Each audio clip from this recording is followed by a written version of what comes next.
네, 안녕하세요. 이루신문 시민석 기자입니다. 오늘 또 오랜만에 유아인 씨 사건을 다뤄볼까 하는데 우리 PD는 되게 안 좋아하네요. 그 조회수 안 나온다고. 근데 유아인 씨 사건은 특히 제가 이제 지금 사회부와 연예부를 같이 맡고 있는 기자 입장에서 봤을 때는 굉장히 의미가 있는 사건이기 때문에 안 다룰 수가 없어서 그리고 저희 방송 보시면 되게 그 연예 이슈는 물론이고 사회 이슈도 얻어갈 수 있다라는 그런 저희의 장점, 아직 부각되지 않았으나 언젠가 드러날 거로 보이는 저희의 장점을 가지고 방송해볼까 합니다. 유한 씨가 1심에서는 징역형을 받아가지고 법정 구속이 됐는데 이제 2심에서는 징역 1년에 집행유예 2년, 벌금 200만 원 그러면서 석방이 될 수 있는 상황이 연출됐죠. 제가 보기에는 어느 정도 석방이 예상됐던 것 같아요. 왜냐하면 그 영화 승부라고 유한 씨랑 이병헌 씨 출연했던 영화가 있는데 그 영화가 극장 개봉용을 만들었다가 넷플릭스로 가기로 했는데 그 상황에서 이 사건 터지면서 하염없이 미뤄졌었죠. 그러다가 최근에 극장 개봉을 결정을 지었어요. 근데 유엔 씨 2심을 앞두고 갑자기 극장 개봉을 결심한 거 봤을 때는 아무래도 어느 정도 좀 집행유예 정도로 예상하지 않았을까라는, 물론 아마 영화 승부의 홍보 활동에서 유엔 씨는 배제가 될 거예요. 포스 보면 근데 이병헌 씨 위주로 되어 있는 걸로 보여지고 영화 내용도 보면 사실은 유엔 씨보다는 이병헌 씨가 주인공인 영화이기도 해요. 그렇기 때문에 그 나오자마자 바로 홍보 뭐 인터뷰를 한다거나 뭐 행사에 나오진 않을 것 같긴 하지만 여하튼 그래도 그 주요 출연진 중에 주연 배우 한 명이 구속되어 있는 상황에서 개봉하기는 어려웠을 텐데 아무래도 그런 부분을 좀 감안하지 않았나 싶고 다행히 영화 개봉하는 데는 큰 어려움이 없는 상황이 연출됐죠. 그런데 집행유예라. 중요한 건 법원 판단을 무조건 받아들여야 돼요. 때문에 사법 시스템이 무너지면 대한민국 전체의 어떤 사회적인 그 밑바탕이 붕괴되는 거기 때문에. 그런데 우리가 알고 있기로는 유아인 씨는 집행유예를 받을 만한 범죄가 아니었거든요. 왜 집행유예를 받았을까요? 경찰 수사 단계에서 저도 기사를 많이 써봤고 연예인 마약 기사 많이 써봤지만 이렇게 특이한 경우는 처음 봤어요. 이게 유아인 씨 같은 경우에는 마약 검사 받은 다음에 이게 막 날이 갈수록 종류가 늘어났어요. 막 그래서 막 4종, 8종까지 갔던 걸로 기억을 해요. 특히 제가 유아인 씨 사건에서 가장 눈길을 끌었던 건 코카인이었어요.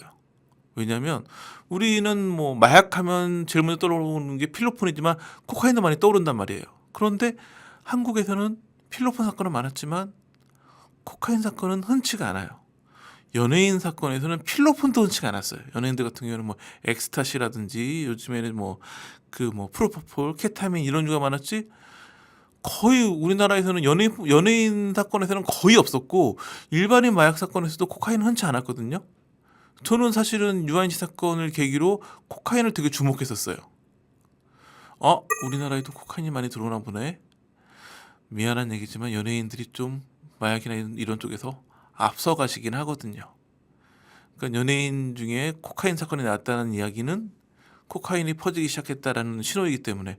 그래서 저희가 이제 여러 가지 뭐 마약 관련 기사를 많이 썼었어요. 뭐 예를 들어서는 뭐 하수구에서 배출되는 걸 가지고 어떻게든 사람이 마약을 투약하면 뭐 소변을 보고 뭐라고 그게 이제 하수구로 흘러나오기 때문에 하수구를 검사하면 그 지역에서 어떤 마약류가 많이 사람들이 하는지가 나오거든요. 그래서 저 마약지도 그려서 그런 기사도 쓴 적이 있었는데 코카인이 실제로 좀 늘어나게 많이 늘었어요. 여전히 우리나라 마약 범죄에서 코카인의 범위가 크진 않지만 그래도 코카인이 이제 전국적으로 많이 검출이 되고 있는 건 사실이었거든요. 유아인 코카인 이건 되게 충격적이긴 했는데 코카인은 기소 단계에서 빠졌어요. 그러니까 유아인 씨 체내에서 코카인이 나오긴 했는데 문제는 뭐냐면 코카인 나온 것만으로는 기소를 못 해요. 왜냐면 마약 같은 경우에는 어느 시점에 언제 했는지 이걸 다 특정해서 기소를 해야 되거든요.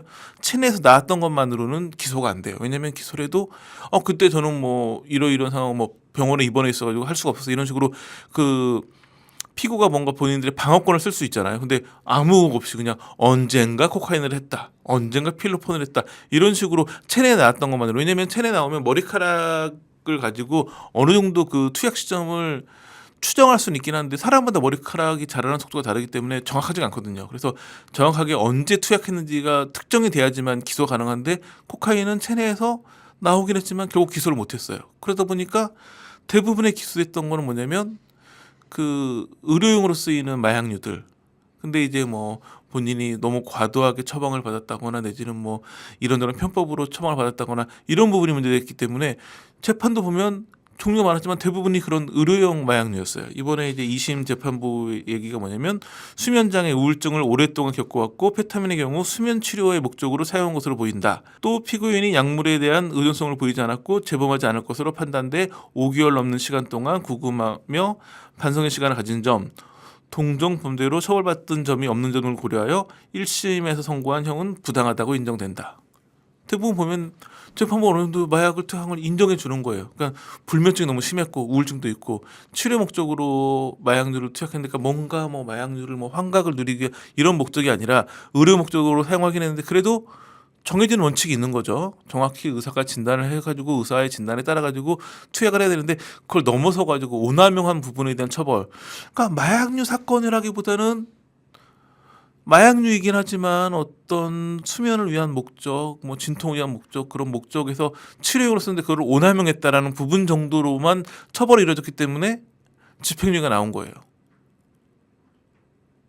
뭐 법원의 판단을 저는 충분히 받아들이고 그렇다면 지금 사건을 정확히 좀 분석하자면 유아인 씨 사건은 우리가 알고 있는 뭔가 그 환각을 위해서 내지는 뭔가 쾌락을 위해서 마약류를 투약한 사건이 아니라 연예인이 연예인의 어떤 직업병일 수 있겠죠. 불면증, 우울증 이런 것들을 해결하는 데 있어가지고 어떤 약물 치료를 받다가 그게 좋아가지고 약물 치료를 너무 과다하게 편법적으로 오남용해가지고 그에 대한 문제점이 지적되면서 결국 이 수사 같은 경우에도 너무 그 이런 의학용 마약류를 많이 투약한 게 이제 의료보험에 나오면서 그걸로 수사가 시작된 거였거든요. 그럼 그 부분, 그 치료 목적이었는데 오남용했다. 이런 부분은 이해하시는 분들도 꽤 있을 거예요.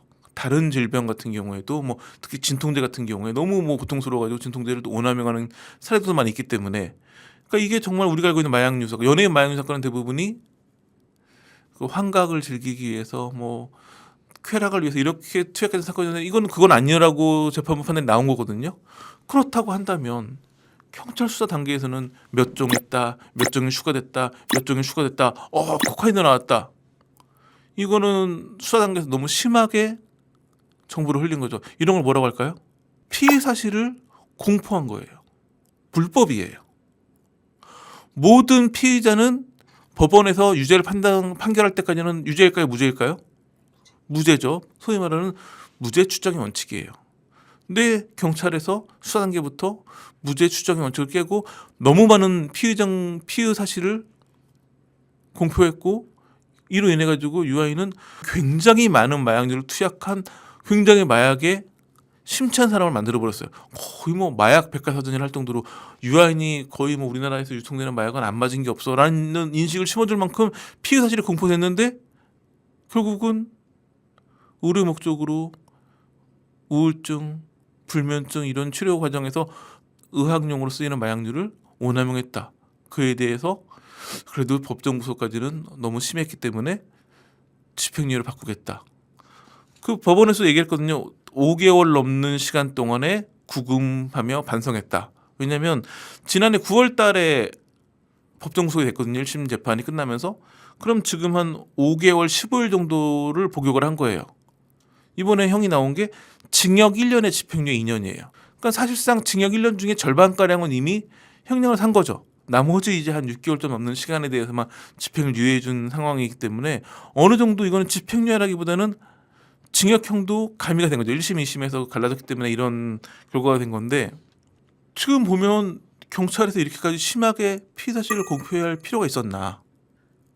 제가 지금 유아인 씨 편들다고 하는 이야기가 아니라 최근에 김세론 씨 일도 그렇고 뭐 더 앞서가다 보자면 이성윤 씨 사망한 것도 그렇고 연예인 사건에 대해서는 너무 피의 사실을 많이 공표를 해요. 물론 저 같은 기자들은 그걸로 먹고 살긴 해요. 경찰이 피해 사실 공표를 하지 않으면 기자는 되게 할 일이 없는 사람이 돼요. 어떤 사건으로 고소고발됐다, 내지는 입건됐다, 그 다음에 기사 하나도 못 써요. 그러다가 검찰에서 기소했다, 기소 안 했다, 요거 한번 쓸 수 있고 법원에서 판결 나오면 끝이에요.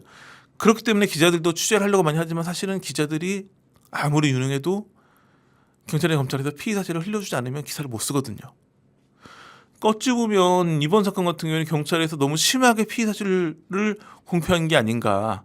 결국 그 다음에 그런 이와 유사하게 경찰에 계속 출두하게 만들고 그때마다 포트라인을 만들고 계속 피의 사실을 공표해가지고 언론사에 단독 기사가 나오고 그러면서 이성윤 씨가 사망한 일이 있었거든요. 버텨도 다행히 유아인 씨도 그렇게 극단의 선택을 할 수 있을 만한 상황으로 최소한 대한민국 수사기관이 몰고 간 건 사실이거든요. 물론 체내에서 코카인이 나왔기 때문에 유한 씨가 그런 부분에 대해서도 뭐 인정하고 처벌받고 있으면 좋을 때지만 체내에서는 나왔지만 유한 씨는 인정하지 않았고 수사기관에서 끝까지 그걸 밝혀내지 못했어요. 수사기관에 밝혀내지 못한 혐의는 뭘까요? 무혐의예요. 혐의를 밝혀내지 못했기 때문에. 그러니까 경찰이 수사를 잘해가지고 코카인에 대한 정확한 혐의점을 잡아내가지고 이 혐의를 입증해내든지 그게 아니면 입증이 될 때까지는 그 사실을 공표하지 말았어야죠. 저 유한 씨는 굉장한 마약 사범처럼 계속 수사 과정에서 정보를 흘렸는데 법원 판단은 수면장애, 우울증 등으로 오랫동안 이런 걸 겪어왔고 펜타민은 수면 치료 목적으로 사용됐다. 오히려 재판부의 판단은 훨씬 뒤에 가 있거든요. 경찰은 너무 앞에 와 있었고 언론은 미안하지만 경찰이 이렇게 얘기하면 거기 따라가고 법원에 판결하면 그거 따라갈 수밖에 없는 수동적인 역할이기 때문에 저도 뭐 사실은 저희 방송에서 유한 씨가 뭐 몇 종 했다 굉장히 뭐 심각하고 코카인 너무 심각하다 얘기를 했는데 제 방송도 사실은 오버가 된 거예요. 왜냐하면 그 혐의는 입증되지 않았고 기소조차 이루어지지 않았고 기소가 이루어지지 않았기 때문에 법원의 판단도 나오지 않았어요. 결국은 없었던 일이 돼버린 거라고요. 그래서 뭐 두 가지 감정이 들어요. 이렇게 경찰이 피의 사실을 공표해도 되는지, 또 하나는 왜 수사를 못했는지. 체내에서 나왔는데 정확히 수사를 해가지고 밝혀냈어야 되는데. 그렇기 때문에 가장 중요한 건 경찰이나 검찰, 요즘은 뭐 수사는 대부분 경찰이니까 경찰이 수사를 제대로 해가지고 제대로 밝혀내는 게 1번인 것 같고, 2번 밝혀낼 때까지는 피의 사실은 공표하면 안 된다는 부분. 저 기사 쓰기 힘들고 방송하기 힘들더라도 그게 맞지. 너무 자극적으로 경찰이 이렇게 발표했다, 이런 수사 과정에서 이런 게 밝혀졌다, 늘 그렇게 쓰거든요. 수사 과정에서 이런 게 밝혀졌다. 근데 법원 가가지고 법원도 못 갔단 말이에요. 코카인 같은 경우에는 기소가 안 됐으니까 밝혀진 게 아니었던 거가 되는 상황에 됐을 때, 그리고 그 상황에서 이번 건은 그나마 그냥 뭐 유한 씨가 법정 구속되고 이번에 석방되고 이렇게 끝난 문제지만, 만약 연예인이 뭐 극단 선택을 하게 되면 그 책임은 누가 져야 되는 것인지, 이런 부분을 생각 안 해볼 수가 없는 거죠. 이게 사실은 저도 뭐 이렇게까지 세게 방송할 내용이 아니지만 김세론 씨 사건을 겪으면서 너무 많은 부분들, 너무 앞서가는 부분들의 정보가 어찌 보면 독이 될 수도 있겠구나. 그래서 저는 뭐 법원 판단을 제대로 받아들이고, 뭐 영화 승부는 되게 저는 기대를 많이 했던 작품이에요. 왜냐면 이 영화 만든 감독이 김용주 감독인데, 달콤한 거짓말, 나는 왕이로소이다, 뭐 군도, 뭐 이런 영화 연출부를 쭉 하면서, 요즘에는 연출부 하는 게, 그러니까 이런 방식으로 입봉하는 게 좋지 않다는 얘기도 많이 하는데, 오랜 기간 연출부에 있으면서 실력을 다져가지고 보안관이라는 영화에 각본을 쓰고 연출했었는데, 전 보안관 영화 너무 재밌게 봤었거든요. 이번 영화 같은 경우에 또 각본은 유명한 윤정빈 감독이 썼고, 영화 시나리오가 어찌간히 좋지 않으면 유아인, 이병헌이 같이 출연하는 일도 있지 않았겠죠. 그래서 기대한 영화였는데 계속 공개가 미뤄졌었는데, 이번에 이제 개봉을 하는데 뭐 유한 씨도 이제 집행유예 나왔기 때문에 부디 이 영화 잘 되기를 바라는 마음, 또 그 바둑 팬들은 유한 씨가 마약 사범인데 이창호 씨 역할을 하는 거에 대해서 굉장히 좀 많이 분노됐었는데, 영화는 영화니까 일단 뭐 승부란 영화가 개봉해가지고 잘 되길 바라고, 유한 씨 같은 경우에도 그래도 집행유예 나오긴 했지만 분명히 본인이 잘못한 부분이 있고 본인이 반성한다고 했으니까 대한민국 영화계 반드시 필요한 능력이 좋은 배우이기 때문에 이제부터라도 좀 마약 유지 잘 끊어내고, 이번에 오히려는 그 수감 생활하면서 좀 불면증이나 이런 것도 많이 개선이 돼가지고 더 건강한 모습으로 활동을 했으면 좋겠다는 마음입니다. 자, 오늘 준비한 소식 여기까지입니다. 감사합니다.